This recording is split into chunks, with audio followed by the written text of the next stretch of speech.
Agora, nesse ponto da aula, eu vou falar sobre os casos, sobre os requisitos da prisão preventiva. Então, estabelecidos os casos de admissibilidade, vamos falar dos requisitos, e os requisitos eles estão no artigo 312, e muito embora eles estejam no artigo 312, há uma classificação importante doutrinária a respeito dos requisitos, que são basicamente subdivididos em dois grupos.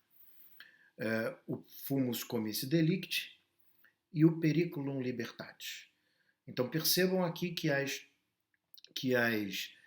os requisitos para a cautelar penal, né, a principal cautelar, que é a prisão preventiva, não compartilham o mesmo nome da cautelar cível, que é uma resposta, por assim dizer, de quem trabalha com teoria própria do processo penal à teoria geral do processo. Então, não se fala em fumus boni iuris, mas em fumus comissi delicti, porque não há que se chamar de fumaça do bom direito a prática de um crime.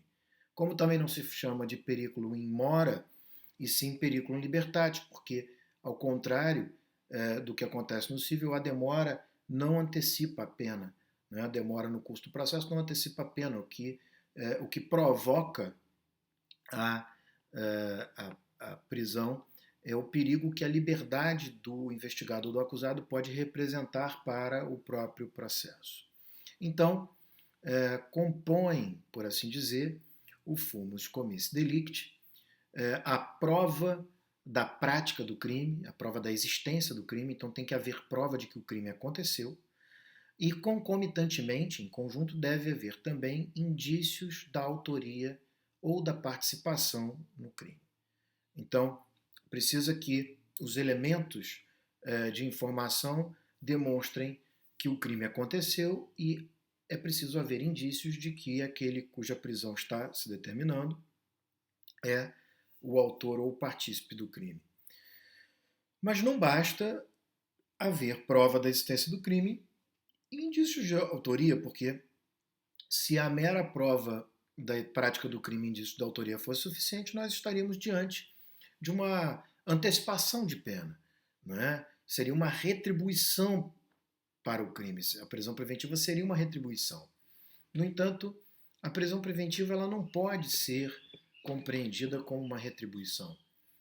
Então, o que fundamenta a prisão preventiva, para além da prova da prática do crime de indício de autoria, porque obviamente ninguém poderia ser preso preventivamente se não houver indícios de que seja o autor de um crime, né?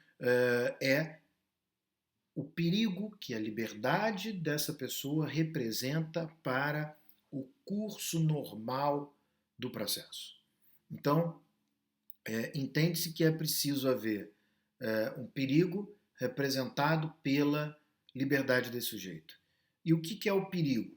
Então, o perigo gerado pelo estado de liberdade do sujeito, que é um requisito formal do periculum libertatis, então, o perigo gerado pelo estado de liberdade deve afetar ou a garantia da ordem pública, então a liberdade desse sujeito deve estar afetando, colocando em risco a ordem pública, ou colocando em risco a ordem econômica, ou colocando em risco a instrução criminal, chama-se conveniência da instrução criminal, né? Prisão para conveniência da instrução criminal, ou deve servir para assegurar a aplicação da lei penal.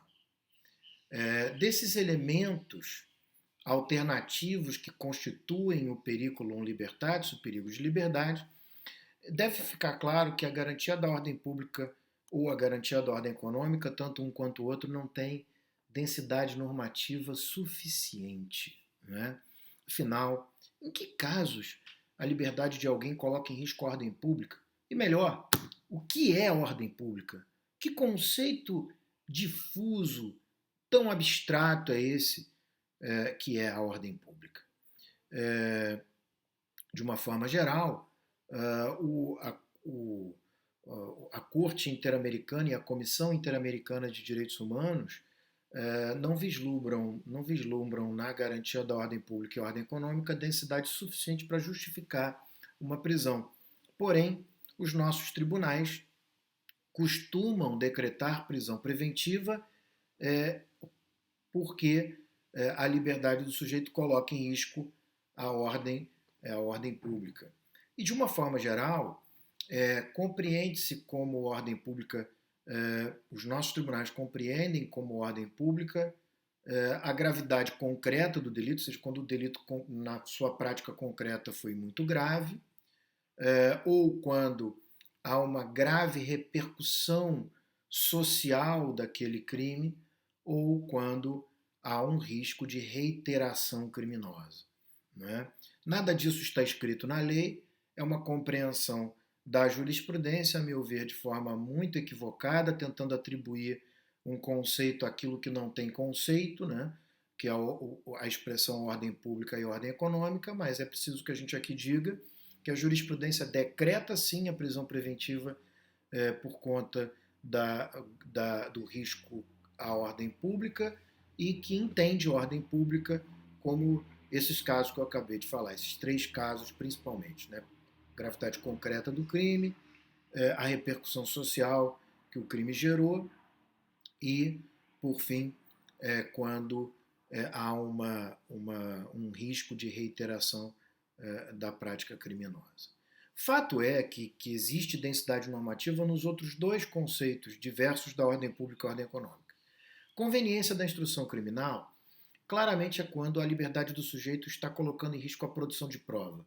O sujeito está tentando alterar a produção da prova, corrompendo ou oferecendo corrupção para um perito, fazendo ameaças a uma testemunha ou fazendo influência política na investigação, né? Determinando quem é o investigador e de que maneira ele vai investigar. Isso tudo, obviamente, altera a instrução, né, criminal. Então, quando o sujeito está ali alterando o investigador porque ele não quer que se realize uma busca e apreensão, por exemplo, na sua casa ou da sua família, do seu filho, ele claramente está impedindo que a instrução criminal flua normalmente, exercendo, portanto, uma influência política e impedindo a instrução. Quando se fala em assegurar a aplicação da lei penal, aqui significa que o sujeito está tentando se evadir da aplicação da lei. Ou seja, é quando o sujeito toma iniciativa de sair do distrito, chamado distrito da culpa ou da comarca, ou fugir do país, tomando iniciativas que impliquem na não incidência da lei penal sobre ele, né?